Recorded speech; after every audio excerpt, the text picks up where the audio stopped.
ನಮಸ್ಕಾರ ಫ್ರೆಂಡ್ಸ್. ರಾತ್ರಿ ಆಕಾಶದಲ್ಲಿ ಹಸಿರು, ನೀಲಿ, ನೇರಳೆ ಬಣ್ಣಗಳು ನಿಧಾನವಾಗಿ ನೃತ್ಯ ಮಾಡ್ತಾ ಇದ್ರೆ ಹೇಗಿರಬಹುದು? ಇದು ಭೂಮಿಯ ಅತಿ ಅದ್ಭುತ ದೃಶ್ಯಗಳಲ್ಲಿ ಒಂದಾಗಿದೆ. ಇದನ್ನೇ ನಾವು ನಾರ್ದರ್ನ್ ಲೈಟ್ಸ್ ಅಥವಾ ಔರೋರಾ ಬೊರೆಲಿಸ್ ಎಂದು ಹೇಳುತ್ತೇವೆ. ಸೂರ್ಯನಿಂದ ಬರುವ ಅತಿ ಶಕ್ತಿಶಾಲಿ ಎನರ್ಜಿ ಪಾರ್ಟಿಕಲ್ಸ್ ಭೂಮಿಯ ಕಡೆಗೆ ವೇಗವಾಗಿ ಬರುತ್ತವೆ. ಭೂಮಿಯ ಮ್ಯಾಗ್ನೆಟಿಕ್ ಫೀಲ್ಡ್ಸ್ ಆ ಪಾರ್ಟಿಕಲ್ಸ್ಗಳನ್ನು ನೇರವಾಗಿ ನಾರ್ತ್ ಮತ್ತು ಸೌತ್ ಪೋಲ್ಸ್ಗಳ ಕಡೆಗೆ ಎಳೆಯುತ್ತದೆ. ಆ ಪಾರ್ಟಿಕಲ್ಸ್ ವಾತಾವರಣದಲ್ಲಿರುವ ಆಕ್ಸಿಜನ್ ಮತ್ತು ನೈಟ್ರೋಜನ್ಗಳ ಜೊತೆ ಕೊಲೈಡ್ ಆದಾಗ ಆಕಾಶದಲ್ಲಿ ಈ ಮಾಯಾಜಾಲದ ಬೆಳಕುಗಳು ಹುಟ್ಟುತ್ತವೆ. ಅದಕ್ಕಾಗಿಯೇ ಆರ್ಕ್ಟಿಕ್ ಸರ್ಕಲ್ ಹತ್ತಿರದ ಪ್ರದೇಶಗಳಲ್ಲಿ ಮಾತ್ರ ನಾರ್ದರ್ನ್ ಲೈಟ್ಸ್ ಸ್ಪಷ್ಟವಾಗಿ ಕಾಣಿಸುತ್ತವೆ.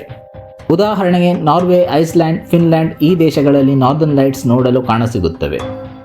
ನೀವು ಒಮ್ಮೆ ಈ ದೃಶ್ಯವನ್ನು ಕಣ್ಣಾರೆ ನೋಡಿದರೆ ಅದನ್ನು ನೀವು ಜೀವನ ಪೂರ್ತಿ ಮರೆಯಲ್ಲ. ಫ್ರೆಂಡ್ಸ್, ನೀವು ನಾರ್ದರ್ನ್ ಲೈಟ್ಸ್ ನೋಡಿದ್ದೀರಾ ಅಂತ ಕಮೆಂಟ್ ಮಾಡಿ ಹಾಗೂ ಇನ್ನಷ್ಟು ವಿಜ್ಞಾನ ರಹಸ್ಯಗಳಿಗೆ ಸಬ್ಸ್ಕ್ರೈಬ್ ಮಾಡಿ.